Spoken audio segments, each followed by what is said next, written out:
Hello everyone, मेरा नाम है अभिषेक सा। इस वीडियो में हम लोग कंट्रोल एंड कोऑर्डिनेशन का पार्ट 1 देखने वाले हैं। ये पूरा चैप्टर हम कवर करने वाले हैं। पार्ट 1 और पार्ट 2 में हम लोग पूरा चैप्टर खत्म कर देने वाला है। इसको पार्ट 1 बोला, लेक्चर 1 बोला, जो भी बोला। तो अच्छा से कवर करेंगे, डिटेल में कवर करेंगे। बस एक चीज है कि इसमें हम क्वेश्चन नहीं करा रहे, इसमें सिर्फ हम एक्सप्लेन करें। अगर तुमको क्वेश्चन चाहिए होगा एनसीईआरटी का क्वेश्चन तो हम एक वीडियो सेपरेट वीडियो डाल देंगे, तुम मेरे को बता देना। तो चलो बिना टाइम इसके इस वीडियो को स्टार्ट। तो आज हम लोग पढ़ाई करने के लिए पढ़ाई हम लोग करना है कंट्रोल एंड कोऑर्डिनेशन, जो कि अपने बायोलॉजी का चैप्टर 2 है।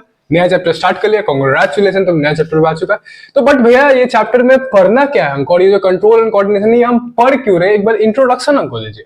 सिंपली यहाँ पे हम लोग को ये पढ़ना है कि हम लोग का बॉडी कैसे कंट्रोल और कोऑर्डिनेट करके अपने सारा एक्शन को परफॉर्म करता है। कैसे हम लोग का ह्यूमन बॉडी कंट्रोल और कोऑर्डिनेट करके अपने सारा एक्शन को परफॉर्म करता है। कोऑर्डिनेट इन द सेंस कि एक साथ काम करके, कि तुम्हारा ब्रेन और तुम्हारा हाथ एक साथ काम करे तब जाके तुम कोई भी एक्शन को परफॉर्म कर रहा है। ये तो हो गया कहने वाला बात। बट सिंपली हम तुमको बस इमेजिन कराना चाहते हैं कि ये पूरा चैप्टर कितना इंटरेस्टिंग बन सकता है तुम्हारे लिए अगर तुम अच्छा से सोचना सीखा तो। जस्ट इमेजिन कि तुम्हारा हाथ, ये मेरा हाथ है, इसको हम जब चाहे बंद कर सकते हैं, जब चाहे खोल सकते हैं। अब भैया इसमें क्या नया बात है, हम तो बचपन से करते हैं, हम तो बचपन से हाथ खोल कर सकते, क्या नया बात आप कर रहे हैं? नहीं, एक सेकंड मेरे साथ सोचना कि ये हाथ है मेरा, हम इसको बंद कर सकते हैं, हम इसको खोल सकते हैं। क्या मेरा हाथ के पास ब्रेन है? क्या मेरा हाथ के पास कोई न्यूक्लियस है? क्या वो सोच सकता है? नहीं। अच्छा ठीक है, चलो हम अपना हाथ को ऐसे करके फोल्ड कर रहे हैं, ये फोल्ड कर रहा है, ठीक है। क्या मेरा यहाँ जो मसल्स है, ये जो बोन है, इसके पास ब्रेन है? क्या इसके पास कोई न्यूक्लियस है? क्या ये सोच सकता है? नहीं सोच सकता। मेरे पास सिर्फ एक ब्रेन है, क्या सोच सकता है? मेरे पास सिर्फ एक ब्रेन है जो कि सोच सकता है, और कुछ नहीं सोच सकता। मेरा ह्यूमन बॉडी, मेरा पैर, मेरा हाथ, मेरा आंख, मेरा नाक कुछ नहीं सोच सकता। मेरे पास सिर्फ एक ब्रेन है जो वो सोच सकता है, जो कि मेरा पूरा बॉडी को कंट्रोल कर सकता है। अब just think for a second कि वो ब्रेन मेरे हाथ को सिग्नल दे रहा। हम अपना ब्रेन को बोल रहे कि अरे यार सुन ना भाई, मेरे को ना अपना हाथ को बंद करना है।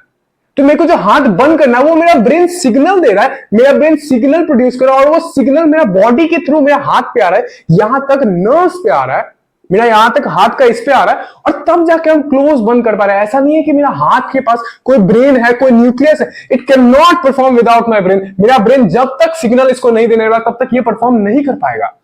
तो ये एक सोचने वाला बात है कि तुम्हारा जो भी पूरा डे में तुम जो भी एक्टिविटीज करता है, तुम ये वीडियो देख रहा है या पूरा दिन में तुम जो भी एक्टिविटी कर रहा है, वो तुम बिना ब्रेन का कर ही नहीं सकता। वो सिर्फ तुम एक ब्रेन के मुताबिक कर रहा है, एक ब्रेन की वजह से कर रहा है। लाइक तुम्हारा ब्रेन सिग्नल भेजता है, तब वो तुम्हारा बॉडी जो है इनिशिएट करता है वो एक्शन को, तब वो तुम्हारा बॉडी जो है करता है वो एक्शन को।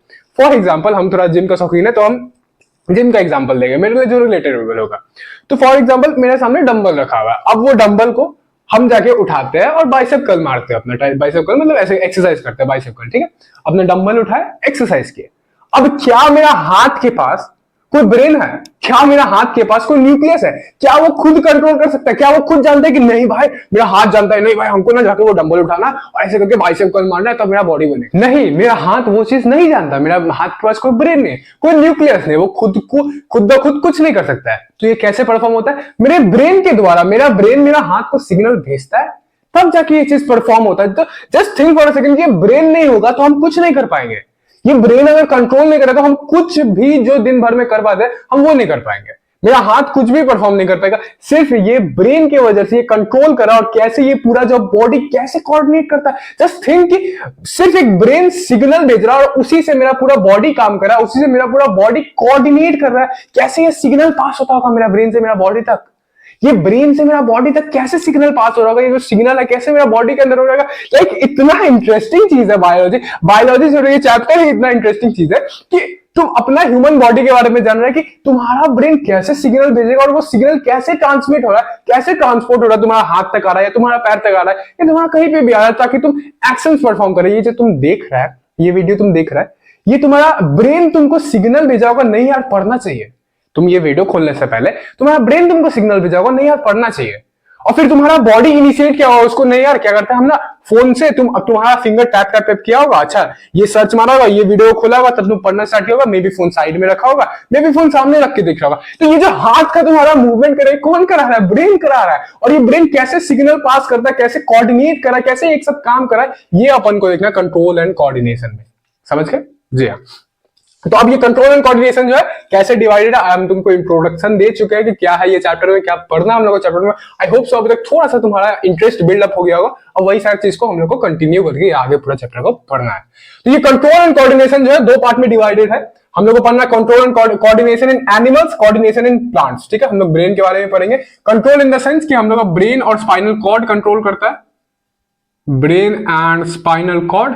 और ये जो कोऑर्डिनेशन है कि इन द सेंस कि कैसे हम लोग का बॉडी जो है वर्क टुगेदर, यानी कि एक साथ काम कर रहा है। ठीक है, हम लोग को सिंपली इन द सेंस ये पूरा वर्ड का मीनिंग है कैसे हम लोग का बॉडी जो है कंट्रोल कर रहा है और फिर वही चीज को एक साथ काम कर रहा है, कोऑर्डिनेशन में एक साथ कैसे वो काम कर रहा है। ठीक है, अब ये जो कंट्रोल एंड कोऑर्डिनेशन है दो पार्ट में डिवाइडेड, हम लोग को पढ़ना है कोऑर्डिनेशन एनिमल्स, यानी कि एनिमल्स में कैसे कोऑर्डिनेशन हो रहा है, यानी कि एनिमल्स में कैसे वो लोग अपने एक्शन को परफॉर्म कर रहा है, कैसे वो कंट्रोल कर रहा है, उसके बाद कोऑर्डिनेट करके एक साथ काम करके कैसे वो सिग्नल पास हो रहा है एक साथ काम करके, फिर वो अपना एक्शंस को परफॉर्म कर रहा है। दूसरा चीज है कोऑर्डिनेशन प्लांट्स, यानी कि वही सेम चीज हम लोग प्लांट्स में देखने वाले कि प्लांट्स कैसे परफॉर्म करता है। ठीक है, अब कोऑर्डिनेशन प्लांट्स यानी कि एनिमल्स में हम लोग भी आ गए। ठीक है, तो कोऑर्डिनेशन एनिमल जो दो पार्ट में डिवाइडेड है, अपना नर्वस सिस्टम और एंडोक्राइन सिस्टम। और कोऑर्डिनेशन इन प्लांट्स जो है वो दो चीज में डिवाइडेड है, प्लांट हार्मोन्स और प्लांट मूवमेंट। सिंपली यहाँ पे नर्वस सिस्टम और एंडोक्राइन सिस्टम। नर्वस सिस्टम में ये हम लोग को सबसे पहले इस वीडियो में हम लोग नर्वस सिस्टम को अच्छा से डिटेल में कवर करने वाले हैं। उसके बाद तुम नेक्स्ट पार्ट देख लेना, नेक्स्ट पार्ट में आई थिंक हम पूरा चैप्टर खत्म कर देंगे, हो सकता है और एक लेक्चर लग सकता है, बट तुम पढ़ना स्टार्ट करते हैं। तो पहला नर्वस सिस्टम, अपना नर्वस सिस्टम क्या है, नर्वस सिस्टम को डिटेल में पढ़ना।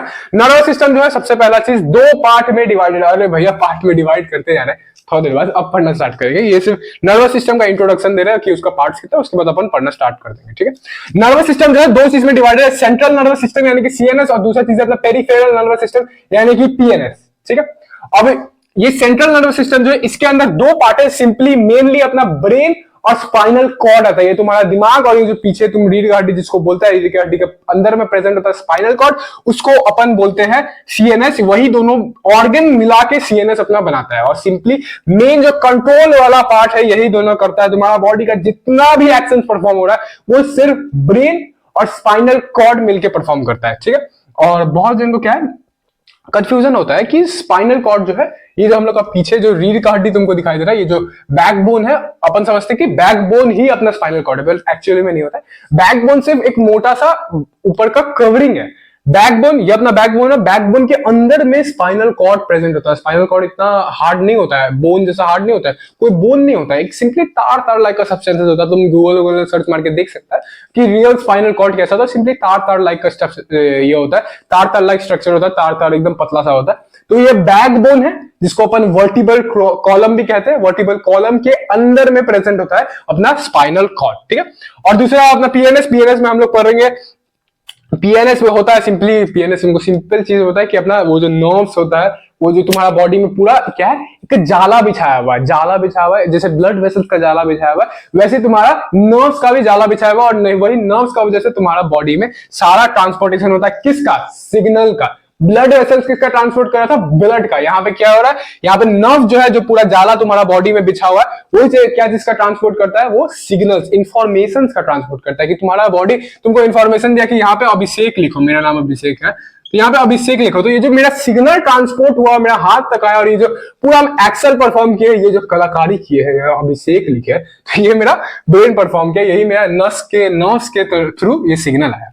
अब ये जो सिग्नल है बहुत स्पीड में परफॉर्म होता है, बहुत स्पीड में परफॉर्म होता है। लाइक तुम सोच सकते हैं कि सिर्फ अभी हम सोचे और अभिषेक लिख दिए तो ये बहुत स्पीड हुआ, तुम समझ सकता है। ये पेरिफेरल नर्वस सिस्टम जो, ये जो नर्व्स, सिंपली इसमें नर्व्स होता है पीएनएस में, और ये जो नर्व्स है ये भी दो टाइप का होता है, सिंपली तुम्हारा जनरल नॉलेज के लिए, सिर्फ उतना काम नहीं आने वाला आगे में। Cranial nerve, spinal nerve. Cranial nerve जो हम लोग ब्रेन से अटैच्ड होता है, ब्रेन से जो भी नर्व सब जो अटैच्ड होता है वो उसको अपन नर्व्स कहते हैं, और जो भी स्पाइनल कॉर्ड से अटैच होता है, जो भी नर्व सब जो है, अपना नर्व सब जो है, उसको अपन स्पाइनल नर्व्स कहते हैं। अब ये क्रेनियल नर्व जो है 12 पेयर में होता है, स्पाइनल नर्व जो है 31 पेयर में होता है, 31 पेयर में होता है। ये सब उतना जानने की जरूरत नहीं, सिंपली अपना बेसिक नॉलेज के, जनरल नॉलेज के लिए। अच्छा, ये पेयर अगर तुमको कंफ्यूजन आए, बाद में तुम पढ़ रहा होगा तुमको कंफ्यूजन आएगा कि भैया पेयर क्या होता है, तो सिंपली यहाँ पे देखो, ये अपना स्पाइनल कॉर्ड है, तो पेयर इन द सेंस ये जो एक पेयर बना, ये वाला एक पेयर, ये वाला और ये वाला एक पेयर बनाया, फिर ये वाला एक पेयर बनाया, ये वाला एक पेयर बना है, तो वही इसी को पेयर बोला जा रहा है। ठीक है, हम लोग देखेंगे कि वो जो इन्फॉर्मेशन है वो पूरा हम लोग बॉडी में कैसे ट्रांसपोर्ट हो रहा था, उस चीज को हम लोग डिटेल में पढ़ेंगे। बट उससे पहले ओवरव्यू लेना है और सबसे पहले ये सारा टर्म्स का मतलब जानना है, ताकि तुमको आगे चल के दिक्कत ना आए ये सारा वर्ड को लेके। ठीक है, सबसे पहला होता है अपना स्टिमुलस। स्टिमुलस क्या होता है? Any change in the environment that triggers a reaction. Simply कोई भी ऐसा चीज जो तुमको कोई चीज करने के लिए प्रोत्साहित कर रहा है, कोई चीज करने के लिए तुमको ट्रिगर कर रहा है। फॉर एग्जाम्पल कि मेरे सामने डंबल रखा हुआ था, तो मैं वो जो डंबल देख के मेरे को वो ट्रिगर कर रहा है कि हाँ मेरे को उठा भाई, ऐसे ऐसे कर, वो बाइसेप कर मार, तो वो मेरे लिए स्टिमुलस हो गया। फॉर एग्जाम्पल मान लो हीट देख के मेरा हाथ अपने आप हट जा रहा है, हीट देख के हमको हटाना पड़ रहा है, तो वो मेरे लिए स्टिमुलस हो गया। चॉकलेट देखेंगे, चॉकलेट खाने का मन कर रहा है, तो वो मेरे लिए स्टिमुलस हो गया कि वो मेरे को कोई चेंज करने के लिए ट्रिगर कर रहा है, कोई एक्शन लेने के लिए वो मेरे को ट्रिगर कर रहा है। ठीक है, तो ये इसको बोला जाता है स्टिमुलस। और उसके बाद अपना रिसेप्टर्स। रिसेप्टर क्या होता है? स्पेशलाइज्ड सेल या फिर organ that receive the stimulus. Receptor simply हम लोग का बॉडी में एक सेल, स्पेशलाइज्ड सेल होता है जो हम लोग का हर एक बॉडी पार्ट्स में, हम लोग का पूरा बॉडी में अलग अलग टाइप्स का होता है, जो कि तुम यहाँ पे देखने वाला है। तो रिसेप्टर सिंपली क्या होता है? वो क्या करता है? रिसीव करता है स्टिमुलस को। फॉर एग्जाम्पल मान लो मेरा हाथ इस पे था, गर्म तवा पे था या गर्म कोई भी चीज पे था, गर्म ग्लास पे था। ठीक है, तो गर्म ग्लास पे था, मेरा हाथ था, तो मेरा हाथ में जो रिसेप्टर था वो ये स्टिमुलस को रिसीव करने वाला है। स्टिमुलस क्या हुआ? सबसे पहला चीज स्टिमुलस क्या हुआ? अपना हीट। तो ये जो हीट है, मेरा हाथ में जो रिसेप्टर्स है वो सेंस करने वाला, वो रिसीव करने वाला कि भैया ये गर्म चीज है। उसके बाद का पूरा प्रोसेस तो और सब चीज भी ऑर्गन मिलकर करेगा, लेकिन सबसे पहले जो रिसीव करने वाला कि वो गर्म है, मेरे को डैमेज पहुंचा सकता है, मेरे को हार्म कर सकता है, तो वो सबसे पहला चीज है अपना रिसेप्टर। रिसेप्टर क्या करता है? सिंपली रिसीव करता है स्टिमुलस को, जो भी चीज है, जो भी चीज ट्रिगर करने वाला है मेरे को, जो भी इन्वायरमेंट में जो भी चीज है जो रिसीव करता है वो होता है अपना रिसेप्टर। ठीक है, उसके बाद होता है अपना इफेक्टर। इफेक्टर क्या होता है? अच्छा यहां से हम तुमको बता दे रहे कि स्टिमुलस रिसीव क्या, स्टिमुलस देखा मतलब कोई भी चीज ट्रिगर किया हमको कोई भी चीज करने के लिए, उसके बाद मेरा रिसेप्टर जो है, फॉर एग्जांपल तुम बोल रहे हो भैया आप तो सिर्फ हीट का एग्जांपल दे रहे, लेकिन वो जब डंबल वाला एग्जांपल बोल रहे थे या फिर चॉकलेट वाला एग्जांपल बोल रहे थे, उसमें तो रिसेप्टर का काम ही नहीं आ रहा है। नहीं, ऐसा बात नहीं है। एक्चुअली क्या है, तुम्हारा आंख में भी रिसेप्टर है, तुम्हारा आंख वो स्टिमुलस को देख रहा है, तो तुम्हारा आंख ने रिसीव करा। अगर तुम देख ही नहीं पाते वो चॉकलेट को, अगर हम देख ही नहीं पाते वो डंबल को, तो क्या मेरे को वो स्टिमुलस मिलता? क्या वो चीज मेरे को ट्रिगर करता? नहीं ट्रिगर करता। तो वो भी एक टाइप का स्टिमुलस ही हुआ। ठीक है, तो सबसे पहले हम स्टिमुलस को देखेंगे, कोई भी चीज जो मेरे को ट्रिगर करता है उसको देखेंगे। उसके बाद मेरा रिसेप्टर जो है, जो बॉडी में बहुत सारा है, तुमको हम आगे दिखाएंगे, वो रिसेप्टर मेरा रिसीव करेगा वो स्टिमुलस को। और उसके बाद क्या होने वाला है, ये जो सिग्नल है, ये जो रिसीव किया है मेरा रिसेप्टर जो रिसीव किया है, वो क्या करेगा हम लोग का ब्रेन में, या तो स्पाइनल कॉर्ड या फिर ब्रेन में, जो कि मोस्ट ऑफ द टाइम हम लोग का ब्रेन ही डिसीजन लेता है, तो ब्रेन में पहुंचने वाला वो जो अपना सिग्नल है, वो सिग्नल ब्रेन में पहुंचेगा और ब्रेन फिर वापस भेजेगा। तुम डिटेल में पढ़ेगा, चिंता मत करो, अभी सबको सिर्फ तुमको ओवरव्यू दे रहा है। तो वो ब्रेन जो है वापस भेजेगा मेरा हैंड पे, वो वापस भेजेगा कोई भी चीज, जो भी मेरा बॉडी का जो पार्ट है, जो वो एक्शन लेने वाला, वो रिएक्शन देने वाला, उस पर फिर से वापस भेजेगा। हम क्या बोले, पहले रिसीव किया अपना रिसेप्टर जो है, स्टिमुली देखे, रिसीव किया अपना रिसेप्टर मेरा ब्रेन में भेजा, ब्रेन क्या किया, फिर से हम लोग को वापस भेजा ताकि हम रिएक्शन कर पाए। तो इसमें जो रिएक्शन करने वाला चीज है, फॉर एग्जांपल डंबल के लिए क्या मेरा हाथ मूव कर रहा था, चॉकलेट के लिए तुम्हारा हाथ मूव करेगा, तुम्हारा मुंह भी मूव करेगा, कोई भी हम गर्म ग्लास में हाथ रखे तो मेरा हाथ मूव करने वाला। तो ये जो मूवमेंट होने वाला, जो रिएक्शन को फॉलो कर, जो रिएक्शन करता है, जो मसल रिएक्शन कर रहा है, फॉर एग्जाम्पल यहाँ पे तो मेरा हैंड का मसल मूव करने वाला, हैंड का मसल जो रिएक्शन करवा रहा है, तो उसको अपन करवा नहीं रहा है, मतलब कर रहा है, परफॉर्म कर रहा है, तो उसको अपन इफेक्टर बोलते हैं। देखो यहाँ पे क्या लिखा गया, any cell tissue organ that acts in response to stimulus receive. देखो कोई भी ऐसा सेल टिश्यू या ऑर्गन जो भी, मतलब सिंपली यहाँ पे मान लो कि कोई भी ऐसा चीज तुम्हारा बॉडी का पार्ट जो रिस्पॉन्स करता है वो स्टिमुलस के रिसीव, जैसे स्टिमुलस गया, स्टिमुलस ब्रेन में पहुंचा, अब उसके बाद जो रिस्पॉन्स करने वाला है कि ये मेरा हाथ ऐसे था, अब मेरा हाथ ऐसे मूव हो जाने वाला है, मेरा हाथ गर्म पानी में था, मेरा हाथ ऐसे मूव हो जाने वाला है, वो चॉकलेट था तो मेरा हाथ सामने जाने वाला चॉकलेट का, तो ये जो हाथ मेरा मूवमेंट कर रहा है, ये क्या हुआ, ये मेरा बॉडी का पार्ट हुआ जो स्टिमुलस के अगेंस्ट में, स्टिमुलस के रिस्पॉन्स में एक्ट कर रहा है। देखो यहाँ पे वही लिखा गया, acts in response to stimulus, की स्टिमुलस जो रिसीव हुआ मेरा को, उसके रिस्पॉन्स में हम कोई चीज कर रहे हैं, कोई एक्शन परफॉर्म कर रहे हैं, तो जो एक्शन परफॉर्म करवाता है, जैसे मेरा हाथ है यहाँ पे, तो उसको अपन इफेक्टर कहते हैं। रिस्पॉन्स क्या होता है, फाइनल एक्शन, सिंपली जो फाइनल एक्शन हम कर रहे हैं, जो डंबल को लेके हम अपना एक्सरसाइज करने लगे, चॉकलेट को लेके चॉकलेट हम खाने लगे, हीट जब गरम ग्लास में मेरा हाथ था तो हाथ हटा लिए, तो ये जो रिएक्शन हुआ इसको अपन रिस्पॉन्स कहते हैं। ठीक है, अब यहाँ पे बहुत सारा टाइप का रिसेप्टर होता है, तुमको हम तरफ से बोलते जा रहे हैं। तो ये सारा रिसेप्टर हम लोग का बॉडीज में, देखो तुम्हारा बॉडी में, हम लोग का बॉडी में अलग अलग टाइप का, हर एक पार्ट पे अलग अलग टाइप का रिसेप्टर है, और हर एक चीज के लिए अलग अलग टाइप का रिसेप्टर जो है उसको रिसीव करता है। देखो यहाँ पे जैसे लिखा गया, सबसे पहला होता है फोटो रिसेप्टर। फोटो रिसेप्टर कहां पे प्रेजेंट होता है? हम लोग का आंख में प्रेजेंट होता है, जो कि लाइट को रिसीव करता है। कोई भी चीज जो हम लोग का लाइट से रिलेटेड होगा, जो भी हमको दिखाई दे रहा है, फॉर एग्जाम्पल यहाँ पे भी तुम ये वीडियो भी देख रहे हैं, तो उसमें तुम्हारा फोटो रिसेप्टर काम आ रहा है। कैसे काम आ रहा है? तुम्हारा आईज में फोटो रिसेप्टर है, तुमको लाइट रिफ्लेक्ट कर रहा है, तुम्हारा फोन में दिखाई दे रहा है, तुम्हारा फोन से लाइट निकल के तुम्हारा आंख में ढुक रहा है, तब जाके वो रिसेप्टर जो है रिसीव कर रहा है ये चीज को, और तब तुमको ये सब चीज दिखाई दे रहा है। कंफ्यूज मत करना ये थोड़ा अब सोचने मत लग जाना कि क्या कैसे दिखाई दे रहा है। कई बार होता है ना वैसे कंफ्यूजन आता है हम लोग कि हम बोल कैसे रहे यार, हम देख कैसे रहे यार, तो वो वाला कंफ्यूजन मत होने लगा। ठीक है, तो सिंपली तुम्हारा फोटो रिसेप्टर आंख में प्रेजेंट है, लाइट सेंस करता है। दूसरा अपना ऑलफैक्टरी रिसेप्टर जो कि हम लोग का नाक में प्रेजेंट होता है, यानी कि नोज में, जो कि स्मेल को रिसीव करता है, स्मेल को सेंस करता है, गंध को सेंस करता है। गस्टेटरी रिसेप्टर कहां पे होता है? हम लोग का टंग यानी कि जीभ में प्रेजेंट होता है, जो कि टेस्ट को सेंस करता है। फिर फोनो रिसेप्टर जो है अपना ईयर में प्रेजेंट होता है, कान में प्रेजेंट होता है, जो कि साउंड को रिसीव करता है, कोई भी आवाज को रिसीव करता है।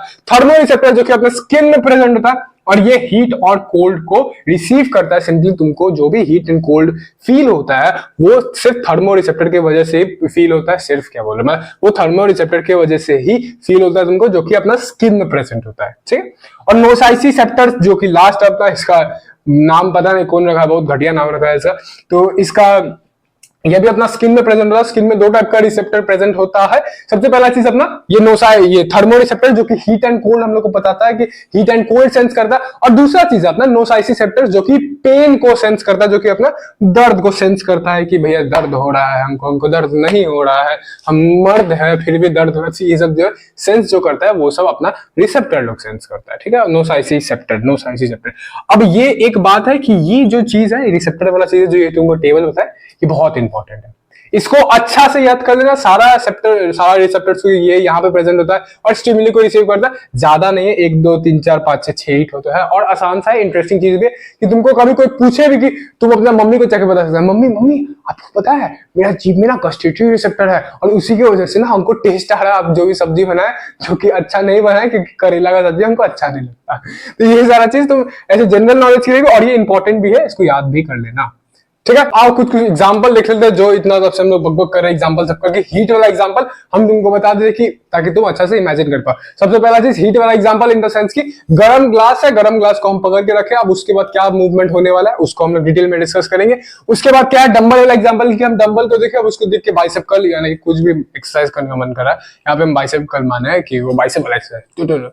और चॉकलेट वाला एग्जांपल की चॉकलेट को देखना, हम सिर्फ खाने का बात नहीं कर रहे, चॉकलेट को सिर्फ देखना, उसके बाद जो ट्रिगर होगा चॉकलेट को उठाना तक हम बात कर रहे हैं, उसको खाने का बात नहीं कर रहे। ठीक है, तो इसलिए कंफ्यूज मत होना चॉकलेट वाला एग्जांपल में। चलो सबसे पहले आप स्टार्ट करते हैं। हीट वाला एग्जांपल जो था यानी कि गरम ग्लास वाला जो एग्जांपल था, उसमें स्टिमुलस क्या है? स्टिमुलस अपना हुआ हीट। स्टिमुलस हीट कैसे हुआ? वो ग्लास जो था गर्म था और मेरा हाथ तब उसमें से हटाना है, वो गर्म ग्लास जो है गर्म हमको फील हुआ, इसलिए हम हाथ वहां से हटा देंगे। तो इसलिए हीट वहां पे स्टिमुलस हुआ। हीट ही मेरे को ट्रिगर करेगा, ये जो हाथ हट रहा है मेरा ग्लास से, जो हाथ हटेगा हीट ही मेरे को ट्रिगर करने वाला है वो हाथ हटाने के लिए। उसके बाद यहाँ पे अपने डंबल वाला एग्जाम्पल में स्टिमुलस क्या हुआ? डंबल। तो ये कैसे हुआ स्टिमुलस कि डंबल ही देख के ना हमको मन करा कोई भी चीज करने का, मतलब वो बाइसेप के लिए एक्सरसाइज करने का। और फिर ये चॉकलेट वाला एग्जांपल में अपना स्टिमुलस क्या हुआ? चॉकलेट। चॉकलेट देख के ही ना भैया तुमको खाने का मन कर रहा है, चॉकलेट तुमको ट्रिगर कर रहा है, तो इसलिए चॉकलेट जो है तुम्हारा स्टिमुलस हुआ। वही तुमको कोई रिएक्शन कराने के लिए ट्रिगर कर रहा है। ठीक है, और फिर यहाँ पे रिसेप्टर कौन सा लगने वाला? चलो अब इंटरेस्टिंग पार्ट आया। वो सारा हमको पता है कि तुम इतना दिन नहीं आती है, तुम गाली देगा मेरे को, तो इसलिए हम खुद ही लिख देंगे, तुमसे पूछेंगे नहीं कि क्या क्या लगने वाला है। तो रिसेप्टर इसमें क्या है? हीट वाला जो रिसेप्टर था, हीट वाला जो एग्जांपल था कि वहां पे हम ग्लास को छुए रहे, तो ग्लास को छुए, ठीक है, ग्लास को छुए में वो गर्म लगा, तो गर्म और ठंडा जो है वो कौन सेंस करता है? हम लोग का स्किन में प्रेजेंट होता है। स्किन में एक दो टाइप का रिसेप्टर प्रेजेंट होता है, सबसे पहला थर्मो रिसेप्टर और नोसाइसिसेप्टर्स। और ये जो थर्मो रिसेप्टर जो है वो सेंस करता है हम लोग का हीट या फिर कोल्ड को। तो यहाँ पे अपना थर्मो रिसेप्टर लगने वाला है। कौन सा रिसेप्टर? Thermo receptor. ठीक है भैया, ठीक है जी। और उसके बाद यहाँ पे डंबल वाला एग्जांपल में डंबल को तुम देख रहा है, डंबल को तुम देख रहे हो, तो तुम्हारा जो देखना है, तुम्हारा आंख में कौन सा रिसेप्टर प्रेजेंट होता है? फोटो रिसेप्टर हम लोग का आंख में प्रेजेंट होता है। तो वही जो है रिसेप्टर जो है सेंस कर रहा है डंबल को, रिसेप्टर जो है फील कर रहा है डंबल को, या फिर वो इंफॉर्मेशन ले रहा है कि हाँ ये सामने मेरा डंबल रखा गया है।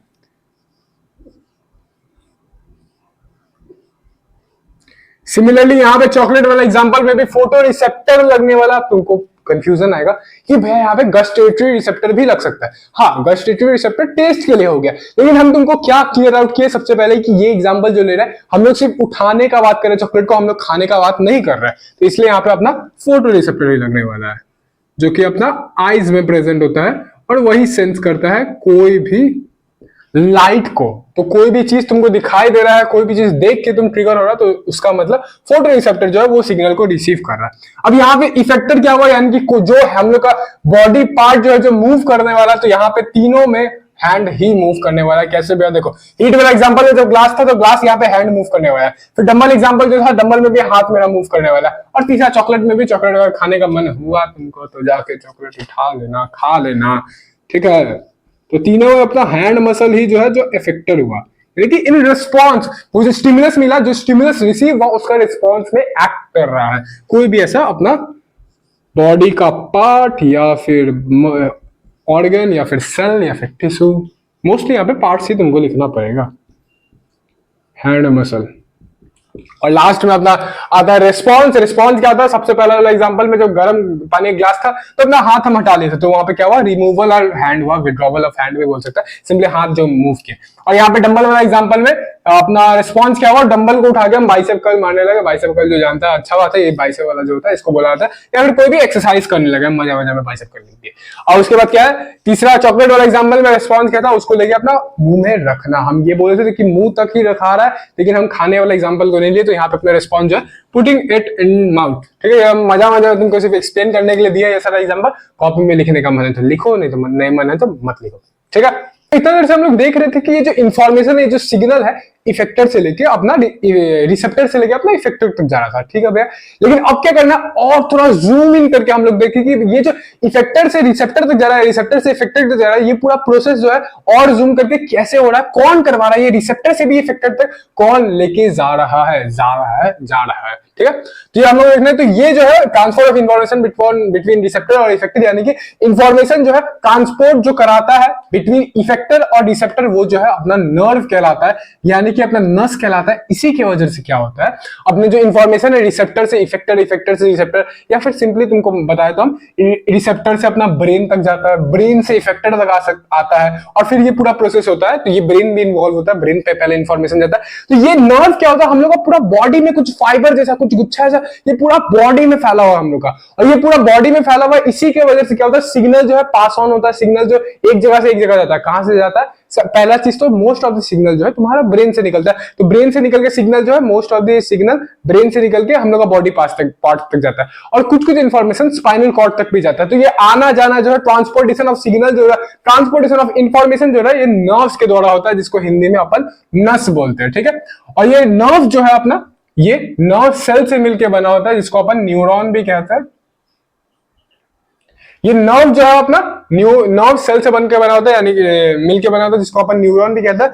और ये जो तुमको दिख रहा है इधर में, जो तुमको दिखता है, मेरा नस निकला नहीं होता, यहाँ पे जो तुमको दिखता है, ये वाला जो नस तुम बोलता है कि नस काट लेंगे भैया हम, वो नहीं मिलेगी, तो ये नस नहीं है एक्चुअली में। ये क्या है, ये ब्लड वेसल है, ठीक है। ये वेन्स है, बायोलॉजी का स्टूडेंट जानो, तो ये क्या होता है, वेन्स होता है अपना, ये ब्लड वेसल है एक टाइप का, बट ये नस नहीं है। तुम इसको काटने से नहीं मरेगा तुम। अच्छा एक चीज, सिंपल सा चीज बताओ, यहाँ पे तुम काटेगा, खून निकलेगा ना तुम्हारा, खून क्यों निकलेगा, क्योंकि ब्लड वेसल है वहां पे ब्लड फ्लो कर रहा था। ये जो है ये एक पतला पतला अपना वेन्स होता है, बहुत पतला ये वेन्स होता है अपना, जिससे ब्लड जो है कहां जा रहा है, अवे फ्रॉम द हार्ट, ये towards the heart. Life process में हम लोग पढ़ क्या है, तो ये जो है टुवर्ड्स द हार्ट लेके जाता है, ये जो ब्लड को है टुवर्ड्स द हार्ट लेके जाता है, डीऑक्सीडेटेड ब्लड को टुवर्ड्स द हार्ट लेके जाता है, और इसको अपन वेन्स कहते हैं। ये अपना नस नहीं होता है, ठीक है। गूगल में जाके सर्च मार लेना कि वेन्स को हम लोग हिंदी में क्या बोलते हैं, तब जाके तुम बोल सकता है कि तुम नहीं मिलोगी तो कर लेंगे। मजाक कर रहे हैं। चलो अब नर्व सेल के बारे में पढ़ते हैं। नर्व सेल क्या होता है?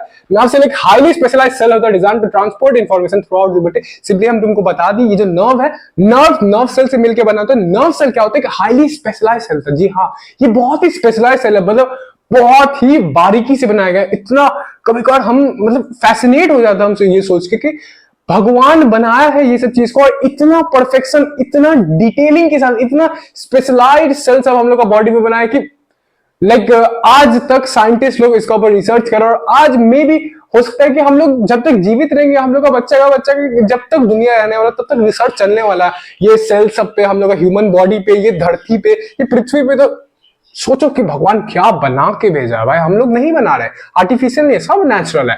तो ये हाईली स्पेशलाइज्ड सेल है। हाईली स्पेशलाइज्ड सेल होता है, एक स्पेशलाइज्ड सेल है जिससे हम लोग का इंफॉर्मेशन जो है पास ऑन होता है थ्रू आउट द बॉडी, यानी कि आना जाना इंफॉर्मेशन का जो ये रास्ता होता है, जो टनल होता है, वही जो है ये नर्व सेल कहलाता है। जिसे हम बता रहे कैसे होता है, ये एक सेल ऐसे ऐसे सेल का एक गुच्छा होता है। तो ये सेल का एक रास्ता बन गया ना, तो ऐसे ही सेल से पास ऑन होते होते होते होते हम लोग का पूरा बॉडी में ऐसे गुच्छा फैला होता है। तुम थोड़ी देर बाद समझेगा कि कैसे पास ऑन होता है इंफॉर्मेशन एक सेल से दूसरे सेल तक। तो यही ये लाइन बना के रखता है, हाथ में हाथ पकड़ के रखता है, या एक हाथ एक लिया फिर दूसरा को देते, फिर एक लिया फिर दूसरा को देते, फिर एक लिया दूसरा को देते, ऐसे ही करके ये पूरा बॉडी में हम लोग का ट्रांसपोर्ट होता है। और ये बहुत स्पीड में होता है, जैसे कि तुम जानता है कि तुम इतना जल्दी जल्दी रिएक्शन ले पाता है क्योंकि तुम्हारा सिग्नल जो है बहुत जल्दी ट्रांसपोर्ट हो पाता है। ये क्या है? Structural and functional unit of nervous system. अब भैया ये जो आप बोलते हैं, हम बहुत जगह देखे ये स्ट्रक्चरल एंड फंक्शनल यूनिट लिखा रहता है, लेकिन एक्चुअली में इसका मीन क्या होता है? देखो, simply structural and functional unit कहने का मतलब होता है कि इसी पे पूरा नर्वस सिस्टम काम करता है, इसके बिना नर्वस सिस्टम कुछ नहीं है। यहाँ पे कोई भी सिस्टम लिखा होगा तो इसके बिना वो सिस्टम कुछ नहीं है, इसी पे पूरा डिपेंडेंट है। यही जो है मेन स्ट्रक्चरल, यानी कि स्ट्रक्चर भी यही बनाता है और फंक्शन भी यही करता है। तो मेन जो जड़ है, मेन जो रूट है, मेन जो काम करता है, वही उसी को कहलाता है स्ट्रक्चरल एंड फंक्शनल यूनिट। वो कहने का मतलब यही होता है। तो नर्वस सिस्टम का जो स्ट्रक्चरल और फंक्शनल यूनिट है, यानी कि एक ऐसा चीज जिसके बिना काम ना हो पाए, वो अपना नर्व सेल है, यानी कि न्यूरॉन है। स्लैश करके न्यूरॉन भी लिख लेना, इसको अपन न्यूरॉन भी कहते हैं, ठीक है। ये क्या होता है? लॉन्गेस्ट सेल होता है in the human body. Actually में क्या होता है, देखो, ये अप टू 1 मीटर भी अप टू 1 मीटर भी होता है, यानी कि 1 मीटर लंबा भी होता है। एक्चुअली में क्या होता है, मोस्ट ऑफ द तुम्हारा नर्व सेल जो है बॉडी में वो बहुत छोटा छोटा है, कि हाँ इतना मिलीमीटर, मतलब इतना माइक्रोस्कोपिक होता है बहुत जगह। मतलब मोस्ट ऑफ द तुम्हारा जो भी नर्व सेल है वो माइक्रोस्कोपिक है। लेकिन कुछ नर्व सेल क्या होता है, वो लोग बहुत लंबा होता है, और बहुत लंबा, इतना लंबा हो जाता है कि 1 मीटर तक लंबा हो जाता है। अब 1 मीटर तुमको अगर नहीं पता तो तुमको एक अंदाजा दे रहे कि ये जितना मेरा हाथ है ना, यहाँ तक, ये मेरा उंगली से लेके यहाँ तक जो है, ये इसको लगभग 1 मीटर कहा जाता है। तो ये इतना होता है 1 मीटर, इसलिए इसको लॉन्गेस्ट सेल कहा जाता है। लार्जेस्ट सेल नहीं मेरा दोस्त, लार्जेस्ट सेल अपना ओवम होता है। लार्जेस्ट यानी कि डायमीटर, मोटाई में सबसे ज्यादा, चौड़ाई में सबसे ज्यादा बड़ा है, लेकिन ये लंबाई में सबसे ज्यादा बड़ा है। बहुत पतला होता है, तुमको नहीं दिखेगा पतला चीज, लेकिन ये लंबाई बहुत है, इसका लंबाई बहुत है, इसलिए इसको अपन longest cell in human body कहते हैं। अब ऐसा कुछ स्ट्रक्चर होता है, इसका कुछ खास स्ट्रक्चर नहीं है, तुम बहुत पहले से बनाते आ रहा है, और कुछ खास नाम वाम भी नहीं है, तुम इसका नाम सब जानता है, हो सकता है तुमको नहीं, हम नहीं भी बताने से चल जाएगा, लेकिन तब भी एक बार स्ट्रक्चर दिखाना मेरा कर्तव्य है, इसलिए तुमको हम दिखा देते हैं। ये अपना न्यू क्या बोलता है इसको, न्यूरॉन, इसको अपन न्यूरॉन बोलेंगे या फिर नर्व सेल बोलेंगे, नर्व सेल स्लैश न्यूरॉन। ये इसका पूरा स्ट्रक्चर है, ऐसा होता है, और ऐसे ही हम लोग का पूरा बॉडी में फैला होता है बहुत सारा, ठीक है।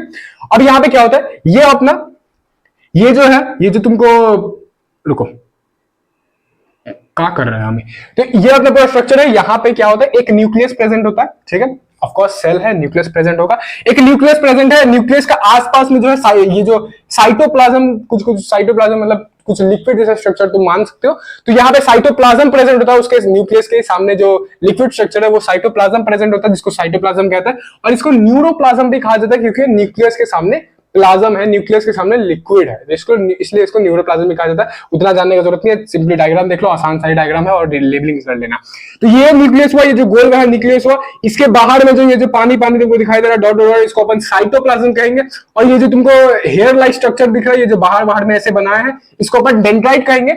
अब क्या होता है, ऐसा ही यहाँ पे पूरा हेयर लाइक स्ट्रक्चर था, इसमें से एक हेयर जो होता है, एक जो ऐसा स्ट्रक्चर था, वो बहुत लंबा हो जाता है। हम क्या बोले, ऐसा ही, यही पूरा लगभग गोल ही था, लेकिन क्या था कि यहाँ पे ऐसा ऐसा हेयर बहुत सारा था। लेकिन एक स्ट्रक्चर क्या होता है, एक हेयर लाइक स्ट्रक्चर क्या होता है, वो बहुत एक्सटेंड हो जाता है, बहुत लंबा हो जाता है, उसको अपन एक्सॉन कहते हैं। वो जो लंबा लाइन हो जाता है उसको अपन एक्सॉन कहते हैं। यहाँ पे देखो लिखा गया है, उसको अपन एक्सॉन कहते हैं। और फिर ये जो तुमको दिख रहा है यहां तक, ये जो पूरा पार्ट है यहां से लेके यहां तक, इसको अपन सेल बॉडी या फिर साइटोन या फिर सोमा भी कहते हैं।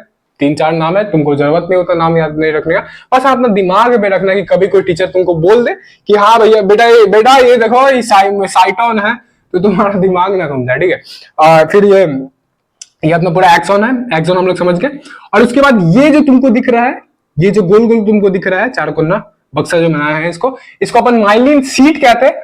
और ये माइलिन सीट और ये जो बीच में माइलिन सीट का जो बीच में एक छोटा सा गैप तुमको दिखाई दे रहा होगा, ये दो जो बक्सा है इसका बीच में एक छोटा सा गैप दिखाई दे रहा होगा, उसको अपन नॉट्स ऑफ रणवीर कहते हैं। रणवीर कहते हैं, रणवीर नहीं कहते, ठीक है। तो रणवीर सिंह नहीं कहते, रणवीर कहते हैं। और फिर ये जो लास्ट वाला पार्ट है अपना, जो एंडिंग वाला पार्ट है, इसको अपन एक्सॉन एंड या फिर नर्व एंडिंग या फिर एक्सॉन टर्मिनल कहते हैं। टर्मिनल मतलब एंड होता है, जैसे तुम देखा होगा ना कि टर्मिनल ये आ गया, एयरपोर्ट पे सुनता होगा, तो वही टर्मिनल मतलब एंडिंग पार्ट, ठीक है। और ये जो लास्ट पार्ट है, ये जो तुमको नॉब जैसा दिख रहा होगा, नॉब जैसा, नॉब क्या होता है, तो दरवाजा मैंने नहीं देखा होगा, गोल गोल घुमाने वाला, गोल घुमाने से खुल जाता है। मतलब इंडिया में तो बहुत कम देखने को मिलता है, पता नहीं बाहर वार में फॉरेन वार्ड में देखा होगा कि घुमाने से खुल जाता है, तो वही वाला साइनेप्टिक नॉब अपना, इसलिए इसको नॉब कहा जा रहा है। वैसा स्ट्रक्चर होता है इसका। और साइनेप्टिक नाम वैसे ही नाम से याद करके जान लो, और इसके बाद तुम समझेगा कि इसको साइनेप्स क्यों कहा जा रहा है, क्योंकि इसका जो यहाँ पे आगे में जो होता है उसको साइनेप्स कहा जाता है, उसी से नाम पड़ गया साइनेप्टिक नॉब। तुम समझेगा थोड़ी देर में कि क्या क्या होता है साइनेप्स, क्या होता है साइनेप्टिक नॉब, ठीक है।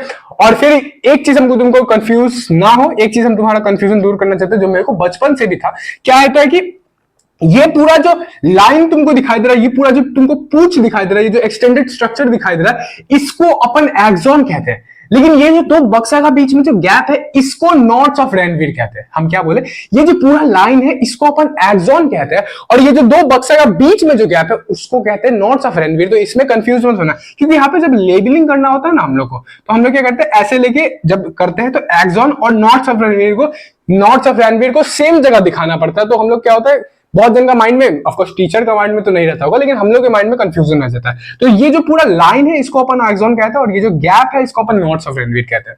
और एक डाउट है बच्चा लोग का कि हम लोग, बच्चा लोग का क्या, स्टूडेंट लोग का, बच्चा लोग क्या बोल रहे हैं, खुद बच्चा का उम्र में, तो ये जो हम लोग बचपन से बनाते आ रहे हैं कि इसमें माइलिन सीट के साथ हम लोग बनाते आ रहे हैं, कि हम लोग लगभग जितना भी न्यूरॉन देखे होंगे तो हम लोग माइलिन सीट यानी कि ये जो बक्सा बक्सा तुमको दिखा दे रहा है इसी के साथ देखे होंगे। बट ऐसा नहीं होता है, बिना माइलिन सीट के भी न्यूरॉन होता है। ये माइलिन सीट नहीं प्रेजेंट होगा, ये बक्सा जो तुमको दिखाई दे रहा है ये नहीं प्रेजेंट होगा। जिसको नहीं पता है उसके लिए तो सिंपल सा चीज है, लेकिन जो पहले से पढ़ के आ रहा होगा न्यूरॉन को, तो उसके हिसाब से बहुत जन क्या होता है, एक ऐसा पर्सपेक्टिव बना के रखता है कि इसी के साथ ही न्यूरॉन प्रेजेंट होता है, लेकिन ऐसा नहीं होता है। ये माइलिन सीट के बिना भी न्यूरॉन प्रेजेंट होता है, उसको नॉन माइलिनेटेड न्यूरॉन कहा जाता है। और जो माइलिन सीट के साथ प्रेजेंट होता है न्यूरॉन, उसको माइलिनेटेड न्यूरॉन कहा जाता है, और जो माइलिन सीट के साथ नहीं, उसको नॉन माइलिनेटेड न्यूरॉन। सिंपली यही चीज है अपना, ठीक है। तो जूम इन वाला खेला हम लोग खेल रहे थे, इसको थोड़ा और जूम इन करते हैं। सबसे पहले हम लोग देख कि रिसेप्टर से इफेक्टर तक जा रहा था, तो उसको थोड़ा जूम इन करके देखिए ये प्रोसेस भी कैसे हो रहा है। अब ये जो प्रोसेस हुआ हम लोग को पता चला, अच्छा नर्व सेल से हो रहा है, अच्छा न्यूरॉन का रहा है। न्यूरॉन लोग हाथ में हाथ पकड़ के पूरा जाला बैठा के रखा है, और वो वही लोग जो है इंफॉर्मेशन को पास ऑन करता है। लेकिन अब हम लोग को देखना है कि ये न्यूरॉन भी कैसे भैया पास ऑन करा इंफॉर्मेशन को, न्यूरॉन के अंदर भी इंफॉर्मेशन कैसे पास ऑन हो रहा है। तो चलो वही चीज देखते हैं यहाँ पे। उससे पहले अपन एक चीज जानना चाहेंगे कि दो न्यूरॉन यानी कि जो भी नर्व सेल जो होता है, ये वाला नर्व सेल है, ऐसा अगर दो न्यूरॉन लिया जाए हम लोग का बॉडी के अंदर देखा जाए, तो ये दोनों न्यूरॉन के बीच में एक माइक्रोस्कोपिक गैप होता है। माइक्रोस्कोपिक गैप क्या होता है भैया, मतलब कि बहुत छोटा गैप जो कि सिर्फ तुमको माइक्रोस्कोप के अंडर में ही दिखाई देगा, तुमको ऐसे नंगा आंखों से नेकेड आई से नहीं दिखाई देगा, ठीक है। तो ये माइक्रोस्कोपिक गैप को अपन साइनैप्स कहते हैं। ये जो माइक्रोस्कोपिक गैप है इसको अपन साइनैप्स कहते हैं, जो कि तुम आगे सुनने वाला है, इसलिए तुमको पहले बताते हैं। तो हम क्या बोले, दो न्यूरॉन्स है, दो न्यूरॉन्स के बीच में एक माइक्रोस्कोपिक गैप प्रेजेंट होता है, गैप थोड़ा सा प्रेजेंट होता है, तो वो गैप को अपन साइनैप्स कहते हैं, ठीक है। अब हम लोग देखना है कि ये जो ट्रांसफर ऑफ इंफॉर्मेशन है बिटवीन न्यूरॉन्स के, जो हम अभी तुमको बताया कि न्यूरॉन्स के बीच में कैसे ट्रांसपोर्टेशन हो रहा है, वो हम लोग को देखना है। चलो स्टार्ट करते हैं। पूरा स्टेप हम लिख के लाए हैं, अच्छा से लिख के लाए। तुम भी अपना चाहो तो अपना कॉपी में ऐसे चाहो क्या लिख ही लेना, हम अच्छा से नोट्स बना के लाए ताकि तुम ये अपना कॉपी में लिख के बाद में तुम रिवाइज कर सको। सबसे पहला स्टेप है, information from our environment is picked up by receptors present on the specialised tips of nerve cell called dendrite, ठीक है, डेंड्राइट। देखो इंफॉर्मेशन जो है सबसे पहला चीज, इंफॉर्मेशन किससे पिक हो रहा था, स्टिमुलस किससे पिक हो रहा था, हम लोग का रिसेप्टर से। रिसेप्टर क्या कर रहा है, R for receptor, R for receiving, तो रिसेप्टर क्या कर रहा है, रिसीव कर रहा है स्टिमुलस को, तो रिसेप्टर अपना रिसीव किया स्टिमुलस को। अब ये रिसेप्टर जो है, तुमको और एक चीज जानने वाला बात है कि ये रिसेप्टर जो है हम लोग का ये जो न्यूरॉन है उसका डेंड्राइट, न्यूरॉन का हेयर लाइक स्ट्रक्चर, न्यूरॉन का हेयर लाइक स्ट्रक्चर डेंड्राइट के टिप पे प्रेजेंट होता है। सारा रिसेप्टर नहीं, मोस्ट ऑफ द रिसेप्टर जो है ये अपना न्यूरॉन के डेंड्राइट जो होता है, डेंड्राइट के टिप पे यानी कि डेंड्राइट के ऊपर में ऐसे टिप पे प्रेजेंट होता है ये रिसेप्टर सब। ठीक है, तो ये कंफ्यूजन क्लियर रखना, ये कंफ्यूजन दिमाग में रखना कि रिसेप्टर कहीं और नहीं रहता। हाँ, ऐसे नहीं बोल सकते कि तो वो इनसाइड प्रेजेंट होता है, उतना न्यूरॉन के इनसाइड में प्रेजेंट होता है रिसेप्टर, बट हाँ उसके टिप में प्रेजेंट होता है, उससे सटा हुआ ही रहता है, उसके डेंड्राइट के टिप पे प्रेजेंट होता है। ठीक है, रिसेप्टर अपना इतना हम लोग समझ ले। Present on the specialised tip of the nerve cell called dendrite. देखो इंफॉर्मेशन कौन किया, रिसेप्टर लिया, रिसेप्टर कहां पे प्रेजेंट होता है, अपना specialised tip of the nerve cell called dendrite. ये जो डेंड्राइट है ये टिप होता है अपना नर्व, कोई भी नर्व सेल का ये टिप होता है, हेयर लाइक स्ट्रक्चर जो बोला जाता है, जिसको अपन डेंड्राइट कहते हैं। यही लिखा हुआ अपने नंबर 1 पॉइंट पे, तो हम लोग इतना समझ गए कि सबसे पहला चीज जो है स्टिमुलस यानी कि इंफॉर्मेशन फ्रॉम द इन्वायरमेंट, वो किससे पिक होगा, रिसेप्टर से पिक होगा। रिसेप्टर कहां पे प्रेजेंट होता है, most of the receptor nerve cell का टिप पे प्रेजेंट होता है। टिप कौन सा, डेंड्राइट वाला टिप। ठीक है, जिसको अपन स्पेशलाइज्ड टिप बे कहते हैं। ठीक है, और दूसरा पॉइंट है अपना, at the tip of the dendrite a chemical reaction occurs that creates electrical impulse. देखो क्या होता है कि यहाँ पे अपना न्यूरॉन के अंदर में बहुत सारा केमिकल्स होता है। ठीक है, न्यूरॉन के अंदर में बहुत सारा केमिकल्स होता है, तो जब ये रिसेप्टर आता है, जब ये रिसेप्टर कोई भी स्टिमुलस को सेंस करता है, तो वो जो सेंस किया रिसेप्टर, तो रिसेप्टर क्या हुआ, थोड़ा सा मूव करने लगा, और ये मूवमेंट की वजह से क्या होता है, वो केमिकल्स को ट्रिगर कर देता है। हम क्या बोल रहे हैं, न्यूरॉन जो है, ये जो अपना न्यूरॉन है, इसके अंदर में केमिकल्स कुछ प्रेजेंट होता है। ठीक है, तो जब ये रिसेप्टर जो है, ये जो ऊपर में टिप्स में रिसेप्टर जो प्रेजेंट है, वो जब कोई भी स्टिमुलस को रिसीव किया, तो वो क्या करता है, इसके वजह से क्या होता है, अपना जो केमिकल है न्यूरॉन के अंदर में वो ट्रिगर हो जाता है। समझ आया कि वो ट्रिगर हो जाता है, ट्रिगर होने से क्या होता है, केमिकल रिएक्शन ऑकर करता है। यहाँ पे उतना डिटेल में नहीं लिखा गया है, बट ऊपर ऊपर से तुम्हारा इनफ है, तुम्हारा नोट्स के लिए, तुम्हारा एग्जाम के लिए। तो वो क्या कर देता है, वो रिसेप्टर क्या करता है, ट्रिगर कर देता है केमिकल, केमिकल को जब ट्रिगर किया तो केमिकल रिएक्शन होने लगा, केमिकल रिएक्शन ऑकर हो जाता है वहां पे। ठीक है, अब देखो, अब क्योंकि रिसेप्टर वहां पे केमिकल रिएक्शन ऑकर हो चुका है, ठीक है, रिसेप्टर की वजह से वहां पे केमिकल रिएक्शन होने लगा है। अब ये केमिकल रिएक्शन क्या करता है, और एक चीज तुमको जानने का जरूरत है कि न्यूरॉन के अंदर में आयोन्स प्रेजेंट होता है। भैया आयोन्स क्या होता है, तुम केमिस्ट्री में पढ़ क्या है, प्रोटॉन न्यूट्रॉन, वही चार्ज एटम्स, चार्ज मॉलिक्यूल्स। तो ये इसके अंदर न्यूरॉन के अंदर में चार्ज वाला मॉलिक्यूल्स प्रेजेंट होता है। तो ये चार्ज वाला मॉलिक्यूल्स क्या होता है, ये केमिकल रिएक्शन की वजह से मूव करने लगता है। देखो सबसे रुको थोड़ा कंफ्यूजिंग ना हो तुम्हारे लिए, रिसेप्टर जो है, रिसेप्टर रिसीव किया स्टिमुलस को, जब रिसीव किया स्टिमुलस को तो क्या होता है कि अपना न्यूरॉन के अंदर कुछ कुछ केमिकल्स होता है। तो जब रिसीव करता है स्टिमुलस को, बाहर से कोई भी चीज रिसीव करता है, वो कोई भी इंफॉर्मेशन को रिसीव करता है हम लोग का बॉडी का बाहर से, इन्वायरमेंट से, तो क्या होता है, वो केमिकल को ट्रिगर कर देता है। तो अंदर जो केमिकल है न्यूरॉन का, वो केमिकल जब ट्रिगर हो गया तो केमिकल रिएक्शन प्रोड्यूस हो गया। अब ये केमिकल रिएक्शन जो है क्या करवाता है, न्यूरॉन के अंदर जो आयन्स होता है उसको मूव करवा देता है। अब move in the sense, ions का मूवमेंट जो है, आयंस का मूवमेंट को ही अपन इलेक्ट्रिसिटी कहते हैं। आयंस का मूवमेंट को ही अपन इलेक्ट्रिसिटी कहते हैं। तो जब ये आयंस जो है मूव करने लगता है, आयंस जो है आगे पास ऑन करने लगता है, तो इसको अपन इलेक्ट्रिसिटी कहते हैं या फिर इलेक्ट्रिक इंपल्स कहेंगे यहाँ पे। तो इलेक्ट्रिक इंपल्स, इंपल्स का मतलब होता है सिग्नल सिंपली। ठीक है, तो यहां पे अपने इलेक्ट्रिक इंपल्स जो, जिसको केमिकल रिएक्शन की वजह से इलेक्ट्रिक इंपल्स प्रोड्यूस होता है, यानी कि इलेक्ट्रिसिटी प्रोड्यूस हो जाता है, और वही सिग्नल जो है इलेक्ट्रिक का द्वारा यानी कि इलेक्ट्रिसिटी में कन्वर्ट होकर आगे मूव करता है, आयंस मूव करने लगता है। ठीक है, ये अंदर सेकंड पॉइंट में लिखा हुआ है। अब अपना तीसरा पॉइंट है, this electric impulse travels from the dendrite to the cell body along the axon to its end. Simply अब ये जो इलेक्ट्रिक इंपल्स जो जनरेट हो चुका है न्यूरॉन के अंदर में, आई होप सो तुम अच्छा से इमेजिन कर रहा होगा। प्लीज एक बार विजुअलाइज करने की कोशिश करना कि हम क्या क्या बोल रहे हैं, तब तुमको बेटर समझ आने वाला है। तो ये जो इलेक्ट्रिक इंपल्स है ये आगे मूव करने लगता है, मूव करते करते कहा जाता है डेंड्राइट से, यहाँ पे अपना इलेक्ट्रिक इंपल्स क्रिएट हो गया, यहाँ पे पहले केमिकल रिएक्शन हो रहा था, वो केमिकल रिएक्शन की वजह से इलेक्ट्रिसिटी प्रोड्यूस हुआ, अब वो मूव करने लगा है। तो वो मूव करते करते अब आगे जाने वाला है। तो सबसे पहले ये डेंड्राइट है अपना, डेंड्राइट है अपना, डेंड्राइट से सेल बॉडी में आया, सेल बॉडी से एक्सॉन में गया, एक्सॉन से एक्सॉन का एंडिंग वाला पार्ट जिसको अपन एक्सोनल टर्मिनल या फिर बहुत सारा नाम है, 3-4 नाम हम लिखाए थे, तो उधर एंडिंग तक चला जाता है, एक्सॉन टर्मिनल तक चला जाता है, जो कि यहाँ पे लिखा गया एक्सॉन टू इट्स एंड देखो एक्सॉन का एंड तक चला गया, सेल बॉडी पे गया, देखो डेंड्राइट से सेल बॉडी में गया, सेल बॉडी से एक्सॉन में गया, उससे उसका एंड में गया, ठीक है। यानी कि सिंपली वो मूव ऑन कर रहा है न्यूरॉन के अंदर में। अब अगर तीसरा पॉइंट का चौथा पॉइंट में हमने लिखा हुआ है at the end of axon the electric impulse sets off the release of some chemicals.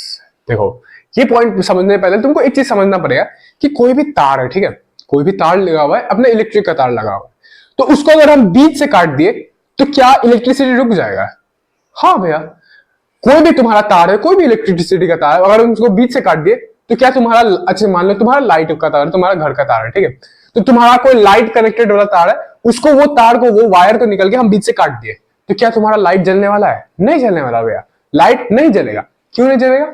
क्योंकि हम इलेक्ट्रिसिटी को बीच में काट दिए, इलेक्ट्रिसिटी को बीच में रोक दिए। तो यहां पे क्या हुआ? वैसे यहां पे क्या होता है, न्यूरॉन जो है, न्यूरॉन हम क्या बताए, दो न्यूरॉन है, ऐसे एग्जांपल बताए, तो दो न्यूरॉन के बीच में भी गैप होता है। तो ये जो इलेक्ट्रिसिटी है ट्रैवल करते करते जब यहाँ पे ये गैप में आएगा तब तो ये रुक जाएगा, तब तो ये बंद हो जाएगा, तब तो ये खत्म हो जाएगा। ठीक वैसे ही जैसे तुम्हारा तार को हम काट दिए थे बीच में, तो इलेक्ट्रिसिटी वहां पे ड्रॉप हो गया, इलेक्ट्रिसिटी नहीं आगे बढ़ पाया। तो वैसे यहाँ पे भी दो न्यूरॉन के बीच में गैप है, तो क्या होगा, इलेक्ट्रिसिटी आगे नहीं बढ़ पाएगा। आगे जब नहीं बढ़ पाएगा तो उसके लिए कुछ तो करना पड़ेगा भैया, क्योंकि सिग्नल तो आगे पास ऑन करना है, एक न्यूरॉन से दूसरा न्यूरॉन, दूसरा न्यूरॉन से तीसरा न्यूरॉन, वैसे ही करके सिग्नल तो अपना पास ऑन करना है। तो अब क्या करेंगे हम लोग, चलो देखते क्या करना है अब। तो ये केमिकल, रुको यहाँ पे अपना चौथा पॉइंट में था हम लोग, तो एट द एंड ऑफ ये जो इलेक्ट्रिक इंपल्स है, देखो जब ये लास्ट पॉइंट तक आ गया, क्योंकि देखो हम तुमको समझा दी कि इलेक्ट्रिक इंपल्स ऐसे ही पास ऑन नहीं कर सकता है, इलेक्ट्रिसिटी बीच में रुक जाएगा, बीच में ड्रॉप हो जाएगा।